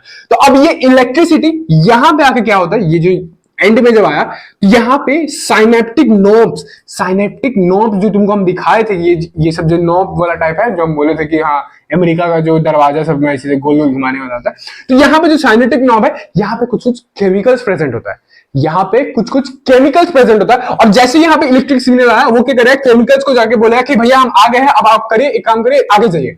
वो केमिकल्स को क्या करेगा, बोलेगा आगे जाइए, उसी में सिग्नल पहुंचा देगा, सिग्नल केमिकल के अंदर दे देगा, और केमिकल को बोला कि अब वो रिलीज हो जाए। जैसे कि वही घोड़ा लोग जैसे अंदर में प्रेजेंट होता है ना, जब हॉर्स रेस होता है तो अंदर में घोड़ा प्रेजेंट होता है, फिर जैसे ही कुछ बेल बजता है तो वो भग करके जब उसका दरवाजा उठता है तो ऐसे चल जाता है। तो वैसे जहां पे यहाँ पे केमिकल, जब इलेक्ट्रिक इंपल्स जो यहाँ पे आएगा, साइनेप्टिक नोब को टच करेगा, वहां उसका जो केमिकल है वो अंदर में बंद रहता है, लेकिन जैसे ही आके वहां पे इलेक्ट्रिक इंपल्स उसको टच किया, उसको बोला कि भैया हम आ गए हैं, तो वैसे ही वो खुल जाएगा, और वैसे करके वो आगे पास ऑन हो जाएगा, आगे चल जाएगा केमिकल के द्वारा। ये जो रिलीज ऑफ सम केमिकल्स होता है, देखो यहाँ पे लिखा हुआ है at the end of axon का एंड पे इलेक्ट्रिक इंपल्स जो है sets off release of chemical reaction, यानी कि जैसे ही वो वहां पे आता है तो क्या करवाता है, रिलीज ऑफ सम केमिकल्स, यानी कि केमिकल्स यहाँ पे प्रेजेंट होता है, वो केमिकल्स को रिलीज करवाता है। वो जैसे ही आता है बोलता है भैया हम आ गए, अब आप केमिकल जो है वो रिलीज हो जाएंगे। और ये सम केमिकल जो है इसको अपन न्यूरोट्रांसमीटर्स भी कहते हैं, न्यूरोट्रांसमीटर्स, ठीक है। तो अगर कहीं तुमको नाम लिख जाए न्यूरोट्रांसमीटर, डर मत जाना, यही जो सिंपली ये जो केमिकल जो साइनेप्टिक नॉब पे प्रेजेंट होता है उसको अपन न्यूरोट्रांसमीटर कहते हैं, ठीक है। अब पांचवा वर्ड में लिखा हुआ this chemical causes the gap and start a similar electric impulse in the dendrite of the next neuron। देखो सिंपली ये केमिकल रिएक्शन जो अब क्या करेगा, जो बीच में जो गैप प्रेजेंट था, दो न्यूरॉन के बीच में गैप कौन सा था, क्या था, साइनेप्स था। तो अब ये केमिकल्स जो है, क्योंकि इलेक्ट्रिसिटी पास नहीं कर सकता, बाकी केमिकल्स तो पास कर सकता है। ये केमिकल्स तुम अभी के लिए मान सकते हो कि गोल गोल ऐसे मॉलिक्यूल जैसे प्रेजेंट होता है। तो यहाँ पे 1 2 3 4 या फिर मान लो ऐसे 4 ठो ऐसे केमिकल्स प्रेजेंट है, सिर्फ मानने के लिए बोल रहे। तो ये केमिकल्स अब रिलीज होके अब क्या होगा, दूसरा न्यूरॉन जो है, दूसरा न्यूरॉन के डेंड्राइट पे चल जाएगा। अब ये केमिकल जो है दूसरा न्यूरॉन के डेंड्राइट पे चल जाएगा। देखो यहाँ पे वही चीज लिखा गया, ये केमिकल जो क्रॉस करता है गैप को, ये जो गैप बीच में प्रेजेंट होता है जिसको अपन साइनेप्स कहते हैं, तो ऊपर में देखा। तो अब स्टार्ट करेगा electric impulse in the dendrite of the next neuron. तो ये केमिकल जो है अब गैप को क्रॉस करेगा, जो बीच में जो गैप था उसको क्रॉस किया, और दूसरा जो न्यूरॉन था उसका डेंड्राइट पे जाके फिर से चिपक जाएगा, और फिर वही सेम प्रोसेस करने वाला है। वही same process in the sense क्या कि अब केमिकल आया, फिर केमिकल से केमिकल रिएक्शन हुआ, फिर केमिकल रिएक्शन से इधर अपना आयन जो है मूव होना स्टार्ट हुआ। आयन जब मूव हुआ तो इलेक्ट्रिक इंपल्स क्रिएट होने वाला है, ठीक है। ये जो हमने स्टार्टिंग में देखे थे ये रिसेप्टर से स्टार्ट हुआ था, बट उसके बाद जो है न्यूरॉन है, ठीक है। सबसे पहले हम लोग देखेंगे रिसेप्टर से न्यूरॉन, अब न्यूरॉन से न्यूरॉन, न्यूरॉन से न्यूरॉन, तो न्यूरॉन से न्यूरॉन वाला जो प्रोसेस है ये ऐसे ही होने वाला कि केमिकल साइनेप्टिक नॉब से रिलीज हुआ, अब वो केमिकल जो रिलीज हुआ है वो जाके डेंड्राइट पे टच करेगा, डेंड्राइट पे टच किया तो वहां पे केमिकल जो है वो ट्रिगर हो गया, उससे केमिकल रिएक्शन प्रोड्यूस हुआ, केमिकल रिएक्शन जब प्रोड्यूस हुआ तो उससे क्या हुआ, इलेक्ट्रिक आयन जो है मूव करने लगा, उससे इलेक्ट्रिक इंपल्स प्रोड्यूस हुआ, और इलेक्ट्रिक इंपल्स फिर आगे जाके फिर वही सेम प्रोसेस करने वाला है, ये गोज ऑन करते रहता है, ठीक है। तो ये देखो लिखा गया electric impulse in the dendrite of next neuron, ठीक है, create start a similar electric impulse in the dendrite of next neuron. फिर नंबर 6 में this process continues until the impulse reaches it's final destination. ये process जो है continue होते रहता है जब तक ये जो इंपल्स है रीच नहीं कर जाता अपना फाइनल डेस्टिनेशन। यानी कि मान लो मेरा ब्रेन इंपल्स भेजा, सबसे पहले तो मेरा रिसेप्टर यहाँ पे मान लो मेरा रिसेप्टर टच किया, ठीक है, मेरा यहाँ पे इधर में हम फील करवाए तो यहाँ पे कुछ कांटा हम चुबाए, तो ये जो है यहाँ पर रिसेप्टर जो है सबसे पहले फील किया, तो रिसेप्टर फील किया तो मैं न्यूरॉन को दिया, न्यूरॉन जो है जो हम तुमको प्रोसेस समझाए वही प्रोसेस से करते यहाँ तक ले गया। सपोज मान लो मेन चीज मेरा ब्रेन था, तो यहाँ तक लेते मेरा ब्रेन में गया, अब ब्रेन वहां पे कुछ इंफॉर्मेशन देगा, अरे भाई काटा है इसको तो हाथ हटा देना चाहिए, तो वो मेरा ब्रेन मेरा हाथ को बोला, तो अब फिर ब्रेन जो है फिर से वो सिग्नल भेजेगा मेरा हाथ को, वही न्यूरॉन का पास ऑन सिग्नल भेजते जाएगा इंफॉर्मेशन न्यूरॉन की वजह से, न्यूरॉन से, तो न्यूरॉन से होते मेरा हाथ पे आया, फिर मेरा हाथ जो है इंफॉर्मेशन मिला, अच्छा मेरा हाथ को हटा लेना चाहिए, तो अब मेरा हाथ हटा देगा, ठीक है। तो ऐसे ही जो इंफॉर्मेशन जो है, ऐसे ही जो सिग्नल जो है पास ऑन करता है एक जगह से दूसरा जगह हम लोग का बॉडी के अंदर। कॉन्ग्रेचुलेशन, अगर तुमको ये प्रोसेस समझ आया, हम अपना पूरा कोशिश दिए ये प्रोसेस को अच्छा समझाने का, क्योंकि ये प्रोसेस एक मुश्किल प्रोसेस है, ये प्रोसेस जो थोड़ा मुश्किल है, बहुत सारा स्टूडेंट को कंफ्यूजन होता है, बहुत सारा लाइक टीचर लोग भी उतना अच्छा नहीं समझा, टीचर क्या बोल रहे, टीचर को नहीं बोलेंगे, मतलब बहुत मुश्किल होता है अगर समझना, तो अगर तुम समझ गया है इसको तो बहुत अच्छा बात है। ये फाइनल डेस्टिनेशन में पहुंच जाता है सच्चे से मसल और ग्लैंड, कोई भी मसल या फिर कोई भी ग्लैंड में पहुंच जाता है। तो आई होप तुमको ये समझ आया होगा, और समझ आया तो बहुत अच्छा बात है, तुम एक बार खुद को पीठ में थपथपा सकता है, खुद को प्राउड फील करवा सकते हैं कि इतना मुश्किल टॉपिक हम समझ लिए, ठीक है। सर अपना पार्ट्स और ये इधर में देखने गया, ये लोग क्या परफॉर्म कर रहे थे, क्या फंक्शन परफॉर्म कर रहा था, वही ट्रांसमिशन जो ट्रांसपोर्टेशन ऑफ सिग्नल था उसमें, ठीक है। तो यहाँ पे सिंपली सारा पार्ट्स का नाम है और एक ओवरव्यू देके रखा है क्या क्या ये लोग कर रहा था। सबसे पहला अपना डेंड्राइट, वही जो हेयर लाइक स्ट्रक्चर था, सबसे ऊपर वाला जो पार्ट था, यहाँ पे ऐसे ऐसे फिर ऐसे ऐसे फिर ऐसे ऐसे, तो तू कैसे भी बना सकता है, तो उसको अपन डेंड्राइट कहते हैं। ये जो डेंड्राइट वाला पार्ट है क्या होता है, branch structure that collects information from previous neuron and passes it to the cell body. देखो सिंपली ब्रांच स्ट्रक्चर है जो कलेक्ट करता है इंफॉर्मेशन को, सबसे पहले जो कलेक्ट करता है इंफॉर्मेशन को, जो सबसे पहले इंफॉर्मेशन जो आता है इसी के पास आता है, और ये ब्रांच स्ट्रक्चर होता है। ब्रांच मतलब जैसे ट्री का ब्रांचेस नहीं निकला होता है, ये ऐसे ब्रांचेस ऐसे ब्रांचेस, तो वैसे ये ब्रांच नहीं निकला हुआ, हेयर लाइक ब्रांच जो निकला हुआ है, तो इसको इसलिए ब्रांच स्ट्रक्चर कहा जा रहा है। और फिर लिखा गया है दैट कलेक्ट इंफॉर्मेशन फ्रॉम, तो ये प्रीवियस न्यूरॉन से दूसरा न्यूरॉन से कलेक्ट इंफॉर्मेशन करता है और फिर इसको पास ऑन कर देता है सेल बॉडी पे। सेल बॉडी क्या होता है, ये अपना डेंड्राइट है और ये जो पार्ट है अपना ये सेल बॉडी होता है, ठीक है। और फिर ये दूसरा पार्ट है, दूसरा चीज अपना सेल बॉडी, फटाफट पढ़ते हैं इसको क्योंकि इतना काम का नहीं, ये सब चीज हम लोग पढ़ चुके हैं। सेल बॉडी क्या होता है, broad rounded part of the nucleus that contains abundant cytoplasm and other cell organelles like mitochondria, endoplasmic reticulum, Golgi body etcetera.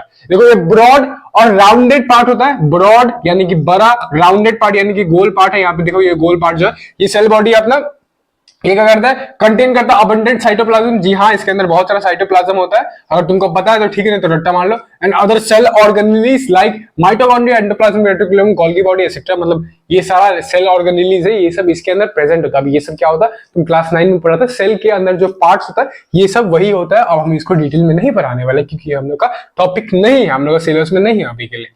और तीसरा चीज अपना एक्सॉन। एक्सॉन क्या होता है, long tube like structure that carries information from cell body to the nerve end, अच्छा cell body को cyton भी कहा जाता है, सोमा भी कहा जाता है, ध्यान में रखना, ठीक है अपना।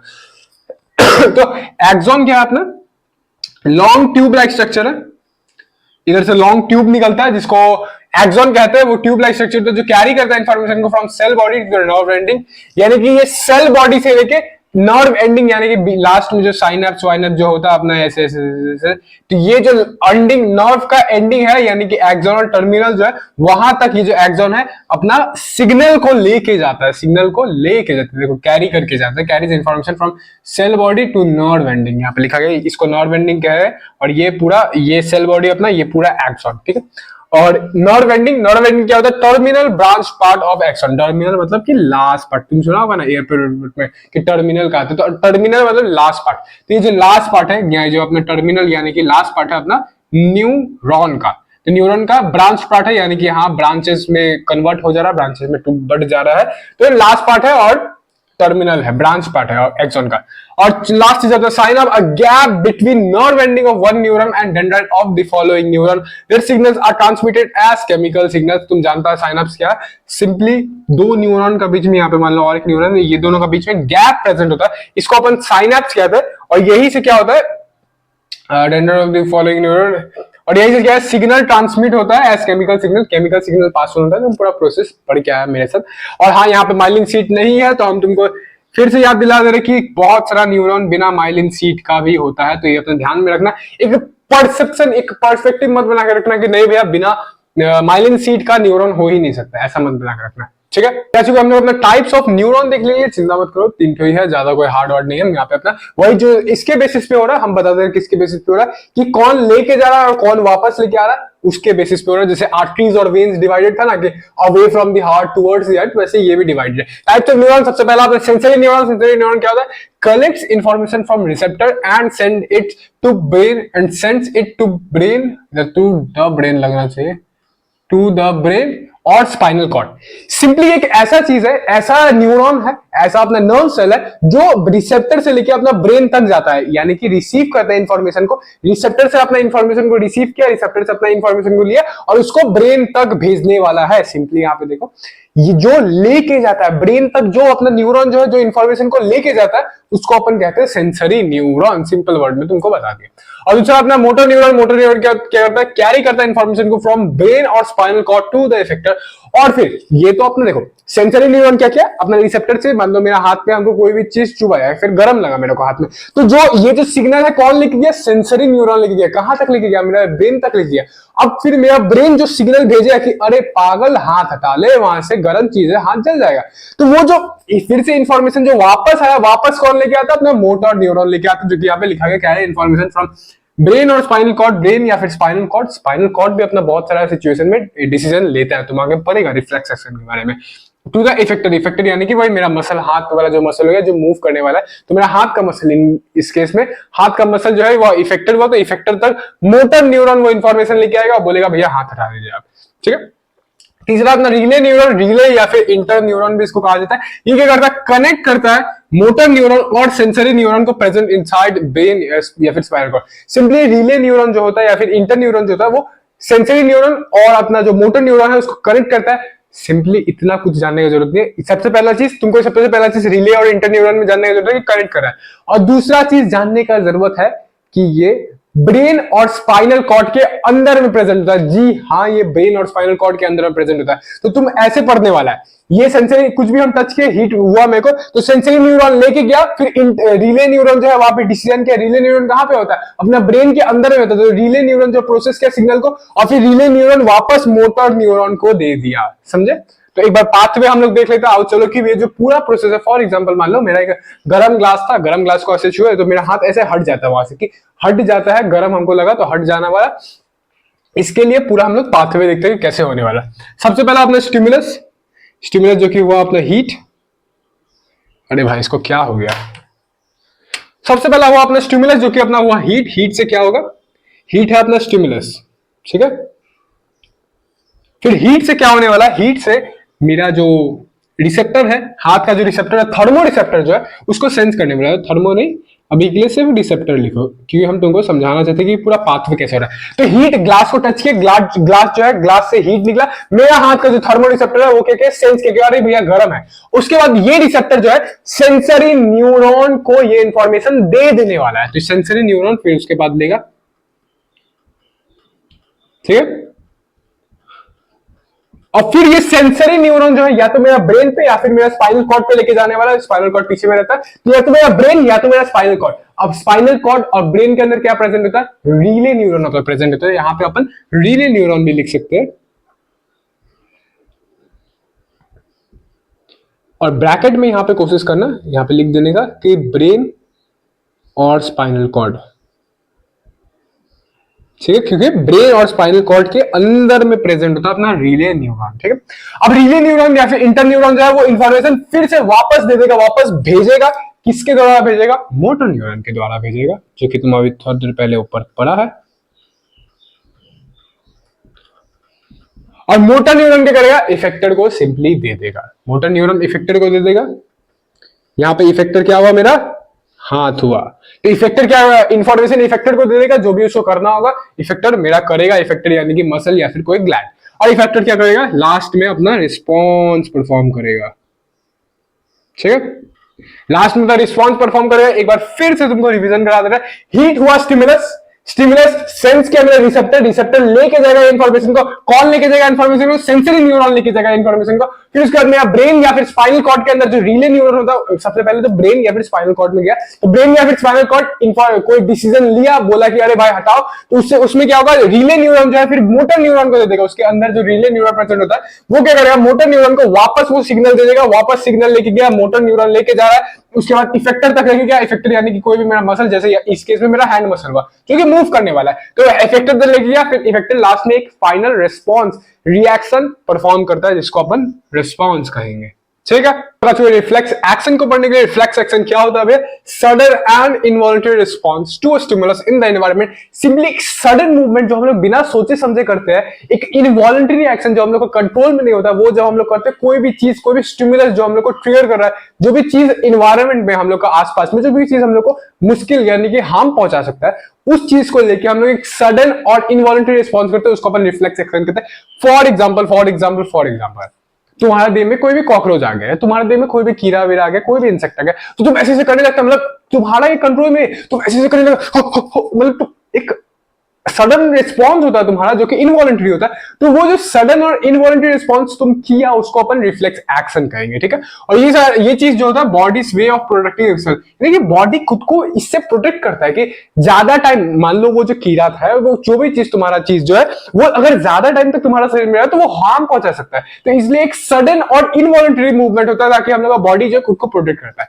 अब इसके लिए रिफ्लेक्स एक्शन के हम दो तीन तुमको एग्जाम्पल देते हैं।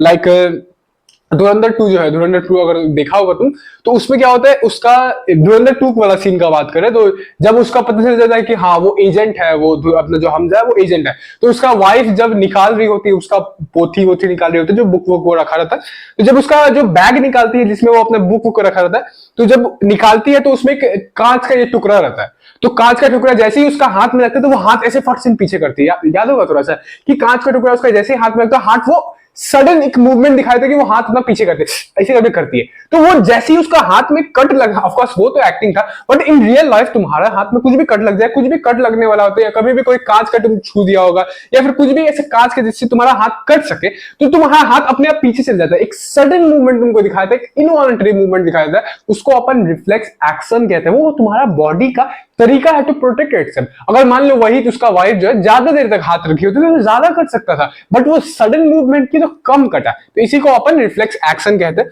रिफ्लेक्स एक्शन क्या होता है कि हम लोग का ना ये बॉडी में ना प्रोग्राम्ड है ये चीज, और ऑफ कोर्स इसको बहुत हद तक हम लोग कम कर सकते हैं। जैसे अगर बॉक्सिंग देखें तो बॉक्सिंग में जो लोग सीखता है प्रोफेशनली अच्छा से सीखता है, तो उसमें क्या है हम लोग को ये चीज सिखाया जाता है कि हम लोग अपना आंख ब्लिंक ना करें। जैसे तुम्हारा कोई भी पंच मारे, ठीक है, तुम वीडियो में ही देखो, तुम ऐसे तुमको हम ऐसे करेंगे, तुम्हारा आंख जो अभी ब्लिंक हो जाएगा। लेकिन बट क्या होता है कि बॉक्सिंग में तुमको पंच देखना पड़ता है, एक पंच कहां से आ रहा है ताकि तुम उसको डॉज कर पाओ।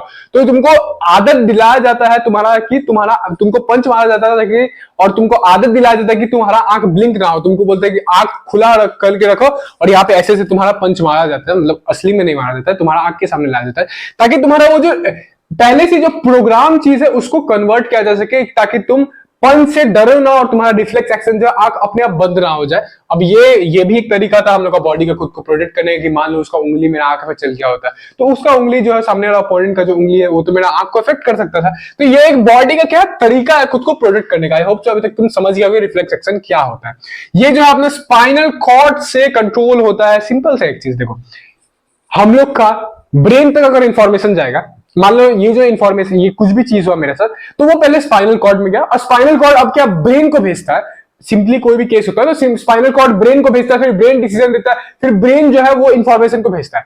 तो ये एक लंबा प्रोसेस नहीं होगा कि स्टिमुलस रिसेप्टर से स्पाइनल कॉर्ड ब्रेन को भेजा, फिर ब्रेन स्पाइनल कॉर्ड को भेजा, फिर ये पूरा प्रोसेस तो एक लंबा प्रोसेस हो गया। तो ये क्या है, हम लोग को सडन मूवमेंट चाहिए रिफ्लेक्स एक्शन में, प्रोटेक्ट करने के लिए अपना बॉडी को एक सडन मूवमेंट चाहिए। तो वो सडन मूवमेंट कराने के लिए हम लोग क्या करते हैं, हम लोग का स्पाइनल कॉर्ड ही डिसीजन लेता है, हम लोग का ब्रेन तक वो नहीं पहुंचता है।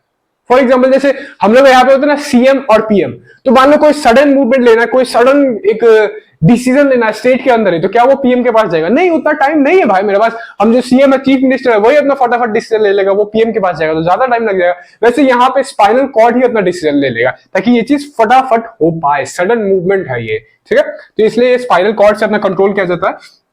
इसमें ब्रेन का भी इन्वॉल्वमेंट होता है, जो कि तुम आगे देखिएगा क्या इन्वॉल्वमेंट होता है। अब आई वांट टू नो कि तुम एक अपना माइंड में परसेप्शन ये बना के बैठो, एक डिफरेंस बना के बैठो कि वॉलंटरी एक्शन, इनवॉलंटरी एक्शन और रिफ्लेक्स एक्शन तीनों में क्या डिफरेंस है, ताकि तुम्हारा माइंड में एक क्लैरिटी मिल पाए तुमको, ठीक है। तो ये हम डिफरेंस लिख दे तीनों का, voluntary action, involuntary action, reflex action. Voluntary action जो है हम लोग का विल से कंट्रोल हो सकता है, जी हाँ, तुम खुद से तुम उसको कंट्रोल कर सकते हो। अब हम चाहे ये मेरा हाथ जो है ऐसे से करना है, ऐसे से करना है, या फिर ऐसे से करना है, ये जो वॉलंटरी मूवमेंट हुआ मेरा, तो आई कैन कंट्रोल दिस कि हाँ मेरा हाथ बंद खोल बंद खोल, तो ये अपना हम विल से, अपना चाह से हम कंट्रोल कर पा रहे इसको। बट इनवॉलंटरी एक्शन जो है अपना विल से हम कंट्रोल नहीं कर सकते, अपना चाह से कंट्रोल नहीं कर सकते।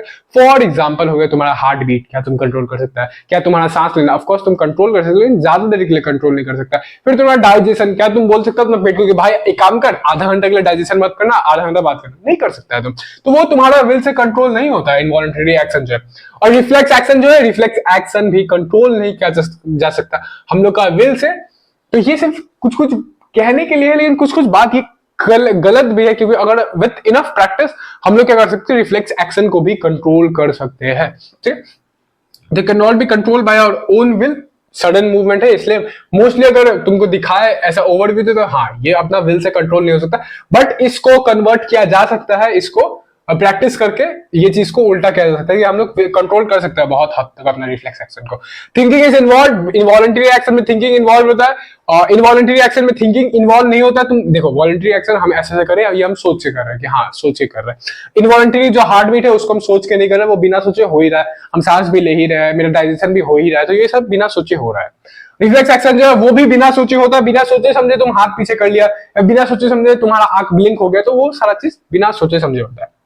वॉलंटरी एक्शन में ब्रेन इन्वॉल्व रहता है, जी हाँ मेरा ब्रेन इन्वॉल्व था तभी ना मैसेज सीखे, वो इनवॉलंटरी में भी ब्रेन इन्वॉल्व होता है। और रिफ्लेक्स एक्शन में क्या होता है, ब्रेन इन्वॉल्व नहीं होता है, स्पाइनल कॉर्ड इन्वॉल्व होता है। ये इनवॉलंटरी एक्शन और वॉलंटरी एक्शन दोनों ब्रेन से कंट्रोल होता है, बट क्या है रिफ्लेक्स एक्शन जो अपना ब्रेन से कंट्रोल नहीं किया जाता है, इसमें स्पाइनल कॉर्ड इन्वॉल्व होता है। देखो यहाँ पे लिखा है ब्रेन इज नॉट इन्वॉल्व और स्पाइनल कॉर्ड जो है इन्वॉल्व रहता है, ठीक है। तो आ चुके हम लोग अपना लास्ट स्लाइड पे या फिर लास्ट बोर्ड पे, जो भी तुम बोलना है बोल दो।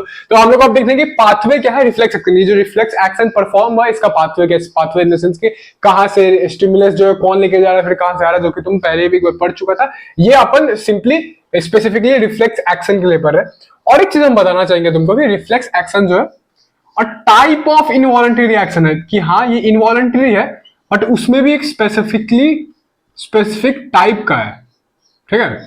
इतना ध्यान में रखना कि इनवॉलंटरी रिएक्शन नहीं होता और एक टाइप ऑफ इनवॉलंटरी रिएक्शन है, कि एक स्पेसिफिक इनवॉलंटरी एक्शन है ये, ठीक है।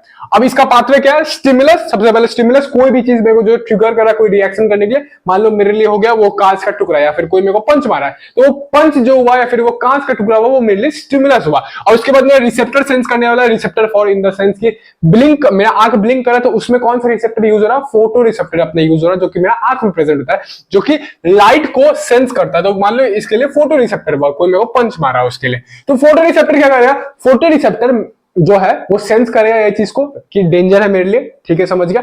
वो क्या करेगा, अब सेंसरी न्यूरॉन के द्वारा मेरा ब्रेन को भेजेगा, सेंसरी न्यूरॉन के पास जाएगा, सेंसरी न्यूरॉन वो सिग्नल के पास गया, उसके बाद वो मेरा ब्रेन नहीं बोलना चाहिए, स्पाइनल कॉर्ड पे भेजने वाला है। वो सेंसरी न्यूरॉन जो है वो इंफॉर्मेशन को मेरा स्पाइनल कॉर्ड पे भेजेगा, और स्पाइनल कॉर्ड जो है, स्पाइनल कॉर्ड में रिले न्यूरॉन भी प्रेजेंट होता है, जिसको अपन इंटर न्यूरॉन भी कहते हैं। तो स्पाइनल कॉर्ड में रिले न्यूरॉन जो है, रिले न्यूरॉन फिर क्या करेगा, फिर से मोटर न्यूरॉन को वापस दे देगा, मोटर न्यूरॉन जो है फिर इफेक्टर को देगा, इफेक्टर रिस्पॉन्स को देगा। तुम ये पहले पढ़ चुका है, उतना कोई नया बात नहीं तुम्हारे लिए। मतलब मोटर न्यूरॉन फिर वापस लेके आएगा वो सिग्नल को, और फिर मेरा हाथ जो है पीछे हो जाएगा। फॉर एग्जाम्पल, अब हाथ वाला एग्जाम्पल है, आंख वाला एग्जाम्पल थोड़ा ये हो जाएगा, तुम बोलेगा कि भैया ब्रेन में क्यों नहीं गया सिग्नल, ब्रेन में क्यों नहीं गया, स्पाइनल कॉर्ड में क्यों जा रहा है, स्पाइनल कॉर्ड से ज्यादा दूर लग रहा है, तो वो छोड़ो, वो कंफ्यूजन क्रिएट करेगा। तो सिंपली मेरा हाथ का कांच ग्लास में मेरा हाथ लगा, हाथ कटने वाला था, तो हम हाथ पीछे की, तो सडन मूवमेंट हुआ, तो स्टिमुलस क्या हुआ, वो कांच का ग्लास, ठीक है। और फिर मेरे को पेन फील हुआ, मेरे लिए रिसेप्टर क्या हुआ, अपना नोसाइसिसेप्टर जो भी बोलता है उसको, जो भी स्पेलिंग था उसका, तो वो पेन वाला जो रिसेप्टर मेरा स्किन के अंदर प्रेजेंट है, वो फील किया कि पेन है। फिर मैं क्या हुआ, सेंसरी न्यूरॉन लेके गया, सेंसरी न्यूरॉन स्पाइनल कॉर्ड में लेके गया, स्पाइनल कॉर्ड जो है फिर वापस भेजा मोटर न्यूरॉन के द्वारा मेरा हाथ को, और फिर हाथ मेरे लिए इफेक्टेड हुआ, मेरा हाथ का जो मसल है वो मेरे लिए इफेक्टेड हुआ, और फिर इफेक्टर जो है वो क्या करेगा, रिस्पॉन्स दिखाएगा, जो कि मेरा हुआ रिमूवल या फिर विड्रॉवल और हैंड, ठीक है। अब ये जो पाथ लिया गया है रिफ्लेक्स एक्शन के समय, रिफ्लेक्स एक्शन के समय उसको अपन रिफ्लेक्स आर्क कहते हैं, ठीक है। इतना याद रखना कि रिफ्लेक्स आर्क तुम कोई पूछेगा, तो ये जो पूरा पाथ लिया जा रहा है रिफ्लेक्स एक्शन के समय, तो उसको अपन रिफ्लेक्स आर्क कहते हैं। देखो यहाँ पे लिखा हुआ था path taken during reflex action, ये अपन क्लास 9 में भी पढ़ा था, लेकिन जो मेरा ऐसा वेला होगा उसको तो कुछ याद नहीं होगा क्लास 9 का, क्लास 10 का भी याद नहीं रहता भाई, क्लास 9 का क्या रहेगा।